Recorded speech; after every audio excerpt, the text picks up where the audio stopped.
Angie, the current student research coordinator for the BW Psychology Department, and today I'm just going to be going over how to create an anonymized raffle so that you are able to offer your participants or your respondents some type of incentive at the end of the survey for participating. Could be like a gift card or some raffle money, but this will maintain that their responses in your survey will be anonymous so that you do not breach any of your informed consent that you registered or on your IRB, while also being able to contact them and collect personal information for a survey to email them out with that incentive at a later point.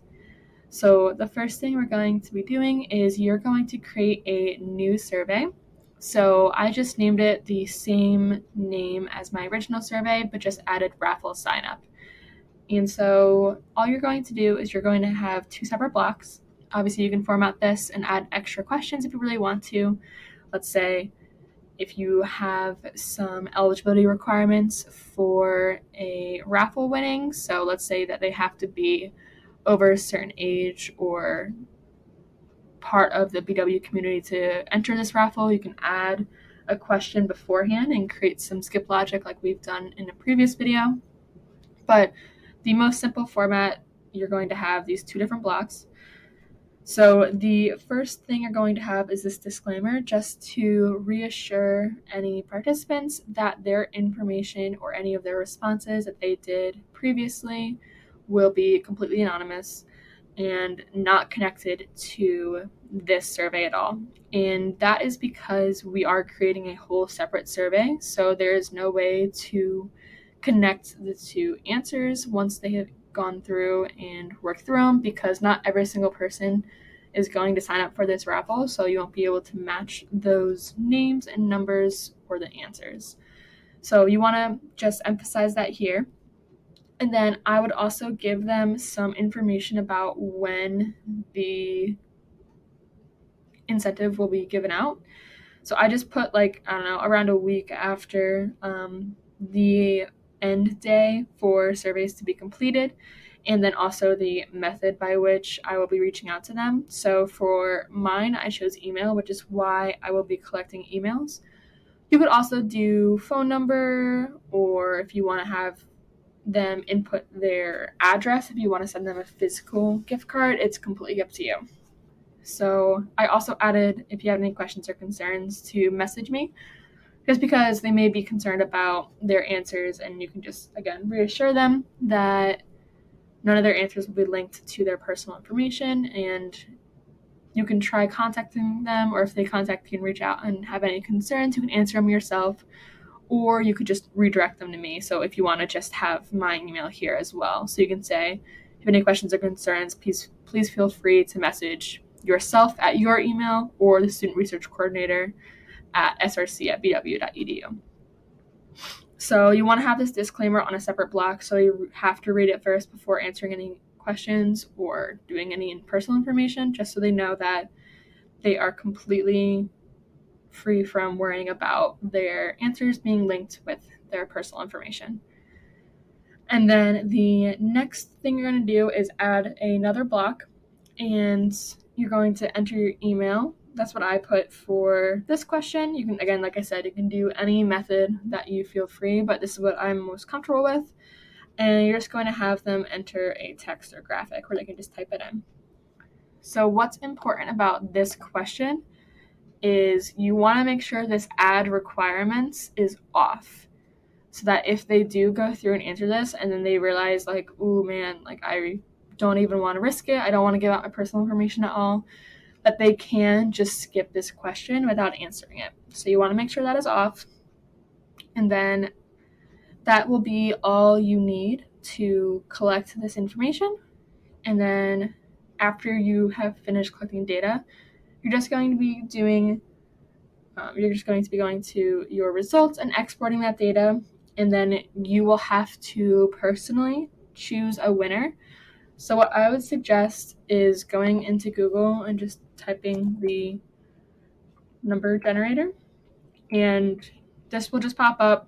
Let's say I had 150 participants, and so when you export that data, it'll be in a list from 1 to whatever the number is. I'm just going to say I had 150 at the end of this, and then you just press generate and it'll choose a number for me. So then I would go through on the document of the exported data, go down to number 58 that answered, and they would be the winner. All right, so after you have finished this survey, you're going to be going to your primary survey. So your main thesis survey that you've been working on. All right, so once you are here, this is where you're going to be adding the question that's going to ask if participants want to enter this raffle information. So I would recommend placing this question right before the end of survey. So that makes sure that it is after the demographics question, so that if there are eligibility requirements for finishing this survey or filling out this survey, then they have already passed that. And this just ensures that participants who are not eligible wouldn't be able to win a raffle prize. Also, I would just recommend having them answer questions beforehand, just so they're in that mindset after reading the informed consent form, that they're answering all of the required questions for your thesis. And then have your raffle question be right before the end of survey. And then with the question, I would also add a small disclaimer. Obviously, there is a larger disclaimer once you get on that site, which has the personal information and everything, but just to reassure them before they even decide yes or no that their responses will be remaining anonymous. So just a question, you can just say, do you want to enter a raffle? You can say what the raffle is for, whatever you feel comfortable with. And after you add that, then you're going to be connecting the two surveys. So you're actually going to go back to your raffle survey, and you're going to get the anonymous link. So distributions, and then the anonymous link.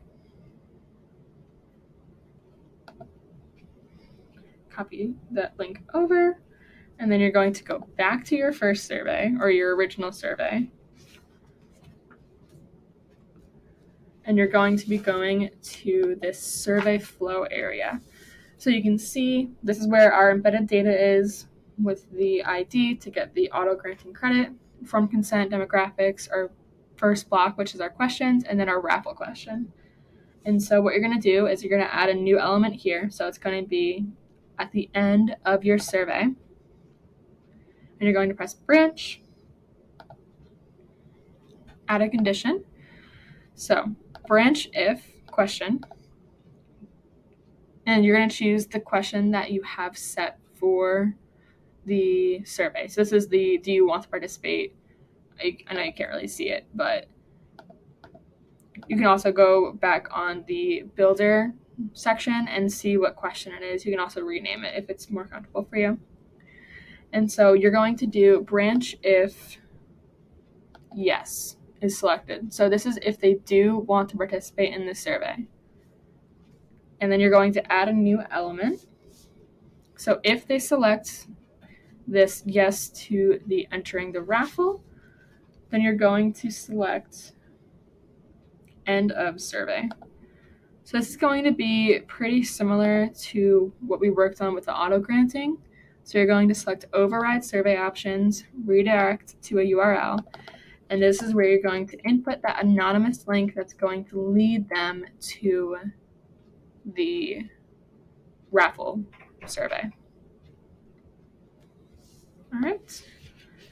And then after you do that, you want to make sure you press apply. And that'll let you exit out of here. And then you always want to make sure you press publish, since we are changing an already live study. That's the link is attached to our Sona Systems account for.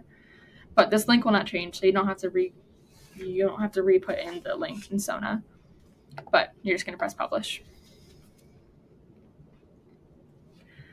And then Additionally, for this, you do not need to add a then branch if no or then branch if there's no answer, because they will still work through this survey. And so if they press no or if they don't answer, then they will just jump to end of survey, where they're going to be redirected to the SONA Systems link to get their credits. And then, so there's no need to add the extra embedded data, because if you did, then you would have to recopy that link and add it in the aspect right here. All right, so the next thing you're going to do after you've got that published and the link is all set, you're going to go to distributions, and you're going to copy this anonymous link. And then you're going to go back to your second survey, so the Raffle sign-up survey. And then you're going to go to the survey options section. After you're in here, you're going to go into security and then add referral website URL. So the reason we're doing this is because this step is going to make sure that people who participate in this survey or in this raffle are only people who have finished answering the previous survey. If not, if someone would be able to copy this link and send it out to their friends, and they would be able to just sign up from the friends sending out that link, and they'd be able to sign up for the raffle without participating in your previous survey, which isn't what we want to do.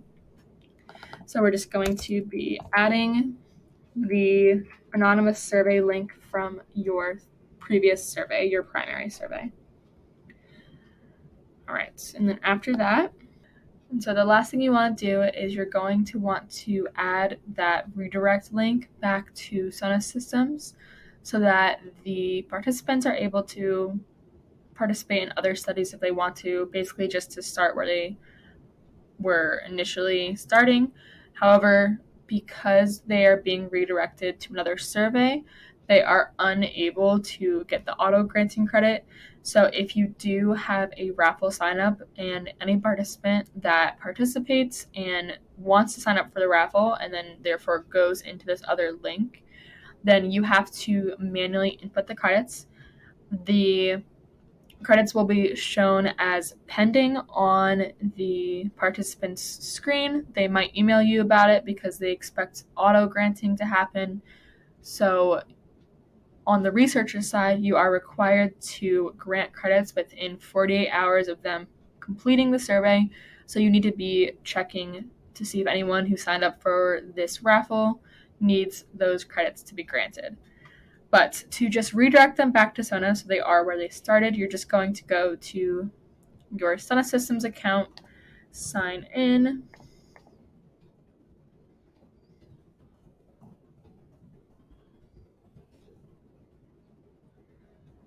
and then in your study, you're going to get this same link as before. And then on the end of survey, you're going to change from default to redirect to URL, and you're going to input that website URL. And then you also want to publish, make sure that saves, and then you will be all set.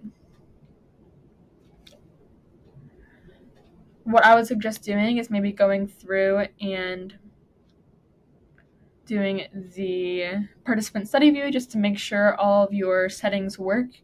Make sure that if you press no on the raffle, that they still get their credit.